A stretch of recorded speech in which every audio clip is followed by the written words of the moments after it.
Hello, എല്ലാവരും സുഖമായിട്ടിരിക്കുന്നു. നമ്മളിന്ന് കുറച്ച് അധികം പരിപാടികളുണ്ട്. നമ്മുടെ വിളവെടുപ്പും കാര്യങ്ങളും ഒക്കെ അത്യാവശ്യം കഴിയാറായിട്ടുണ്ട്. അപ്പം പുതിയത് നടണം. സമയം എന്തായാലും അതിക്രമിച്ച് കഴിഞ്ഞിരിക്കുന്നു. എന്നും വിചാരിക്കും ഇതൊന്ന് ചെയ്യണമെന്ന്. പക്ഷെ നല്ല പാടുള്ള പണിയായതുകൊണ്ട് നമ്മളിതിങ്ങനെ മാറ്റി മാറ്റി വെച്ചിരിക്കുകയാണ്. വീടിൻ്റെ ഫ്രണ്ടിലോട്ട് ഇറങ്ങുമ്പം വിചാരിക്കും ഇന്നിത് ചെയ്യണമെന്ന്. പക്ഷേ അടുത്തോട്ട് എത്തുമ്പോൾ പുറകിൽ നിന്ന് ആരോ വിളിക്കുന്ന മാതിരിയാണ് എനിക്ക് ഫീൽ ചെയ്യുന്നത്. കാരണം അത്യാവശ്യം നല്ല മേലനങ്ങി ചെയ്യാൻ പറ്റുന്ന രീതിയിൽ നല്ല പണിയാണ്. എൻ്റർടൈൻമെൻറ്റിന് പിന്നെ ആളുള്ളത് കൊണ്ട് നമ്മൾ ആ പണിയുടെ കഷ്ടപ്പാട് അറിഞ്ഞില്ല. അതുകൊണ്ട് സംഭവം കുറച്ചൊക്കെ സിമ്പിളായിരുന്നു. കുറച്ച് തമാശയും കുട്ടിക്കളിയൊക്കെ ചേരുന്ന ഒരു പണിത്തിരക്കായതുകൊണ്ട് നമ്മൾ അത്ര അങ്ങോട്ട് അതിൽ മൊത്തത്തിൽ മുഴുകിയില്ല. അതുകൊണ്ട് കുറച്ചൊക്കെ സംഭവം സിമ്പിളായിരുന്നു. പണ്ടൊക്കെ ഞാൻ വിചാരിച്ചിരുന്നത് നമ്മുടെ ചെടിയാണെങ്കിൽ മേടിക്കുക, മണ്ണിലോട്ട് നടുക, പിന്നെ കുറച്ച് വെള്ളം മാത്രം ഒഴിച്ചു കൊടുത്താൽ മതി എന്നായിരുന്നു എൻ്റെ ഒരു ധാരണ.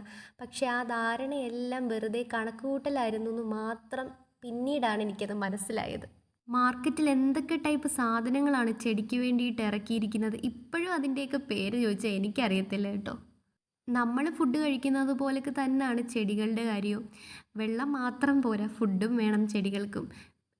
നമ്മൾ കഴിക്കുന്ന മാതിരി അല്ലെന്ന് മാത്രമേ ഉള്ളൂ. ഇപ്പോഴും ഞാൻ വലിയ പ്രോയൊന്നുമല്ല, കാരണം എനിക്കിതിനോട് ഇഷ്ടമുള്ളതുകൊണ്ടാണ് ഞാൻ ഈ സംഭവങ്ങളൊക്കെ ചെയ്യുന്നത്. പണ്ട് തൊട്ടേ ഇങ്ങനെയാണോ എന്ന് ചോദിച്ചാൽ ഇങ്ങനല്ല. പണ്ട് എൻ്റെ ചേച്ചിയാണെങ്കിൽ ഇതുപോലെ എവിടുന്നേലും ചെടിയോ എന്തെങ്കിലും കൊണ്ടുവന്നിട്ട് ഇങ്ങനെ കുഴിച്ചു വയ്ക്കും. ഞാൻ വന്നത് പിഴുത് നോക്കും വേര് വന്നോന്ന് പിറ്റേ ദിവസം തന്നെ. എന്നിട്ട് എനിക്ക് ഇഷ്ടപ്പെട്ട സ്ഥലത്ത് കൊണ്ടുവന്ന് ഞാൻ കുഴിച്ചു വെക്കും. പിറ്റേ ദിവസം വന്നിട്ട് ആ ചെടി പിഴുതെടുത്ത് നോക്കിയിട്ട്, സ്കൂളിൽ നിന്ന് വന്ന് പിഴുതെടുത്ത് നോക്കിയിട്ട് വീണ്ടും വേറെ ഏതെങ്കിലും സ്ഥലത്ത് കൊണ്ടുവയ്ക്കും. ഇങ്ങനായി വീട്ടിൽ ഒരു ചെടി പോലും ഇല്ലാത്ത ഒരു സിറ്റുവേഷനായിരുന്നു എൻ്റെ വീടെന്ന് പറയുന്നത്. ഞാൻ കാരണം. ഞാൻ തന്നെ ഇപ്പോൾ എൻ്റെ വീട്ടിൽ ഫുള്ള് ചെടികൾ കൊണ്ട് നിറച്ചിരിക്കുകയാണ്. എങ്ങോട്ട് നോക്കിയാലും പച്ചപ്പ് മാത്രം. അങ്ങനെയാണ് ഇപ്പോൾ എൻ്റെ വീടെന്ന് പറയുന്നത്. ഒരു കൊറോണ ലോക്ക്ഡൗൺ സമയമൊക്കെ ഓർമ്മയുണ്ട് എല്ലാവർക്കും. ആ സമയത്താണ് കൂടുതൽ ആൾക്കാർ ഈ ചെടികളെയും പൂക്കളെയൊക്കെ സ്നേഹിക്കാൻ തുടങ്ങിയത്. ഒരു വശത്തൂടെ നോക്കിക്കഴിഞ്ഞാൽ നമ്മുടെ ലോക്ക്ഡൗൺ ടൈം നല്ലതും, മറുവശത്തൂടെ നോക്കിക്കഴിഞ്ഞാൽ പന്നലുമാണ് നമ്മുടെ ആ ഒരു കൊറോണ ടൈം. എൻ്റെ ഒരു ഡിഗ്രി ടൈം ഫുള്ള് കൊറോണ കൊണ്ടുപോയിട്ടുണ്ട്. 2 എണ്ണം വീതം ഓരോന്നിലും. ഇതെൻ്റെ ചേച്ചിയുടെ കുഞ്ഞാണ്. ആൾക്കും ഈ ചെടികളും പൂക്കളും കൃഷികളും ഒക്കെ ഭയങ്കര ഇഷ്ടമുള്ള കൂട്ടത്തിലാണ്. അപ്പം ഞാനിങ്ങനെ വിത്ത് പായിക്കൊണ്ടിരുന്നപ്പം വന്ന് ചോദിക്കുകയാണ്, ഇതെങ്ങനെ ചിറ്റേ ഈ വിത്തൊക്കെ പാകുന്നേ, ഇതെന്തിനാ എന്നൊക്കെ ചോദിച്ച് അതിങ്ങനെ പറഞ്ഞു കൊടുക്കും. ആൾക്കും ഭയങ്കര ഇൻട്രസ്റ്റാണ് ഇതൊക്കെ എങ്ങനെയാണ് ചെയ്യുന്നതെന്നൊക്കെ അറിയാൻ വേണ്ടിയിട്ട്. നല്ല കട്ടിപ്പണി ആയതുകൊണ്ട് നമ്മളും തളർന്നു. കുറച്ച് നേരം റെസ്റ്റ് എടുക്കാമെന്ന് വിചാരിച്ച് മാറിയിരുന്നാണ്. ഇത്രയും നമ്മൾ മണ്ണ് നിറച്ചു. ഇനി ഒരുപാട് ചട്ടികളുണ്ട് നിറയ്ക്കാൻ വേണ്ടിയിട്ട്.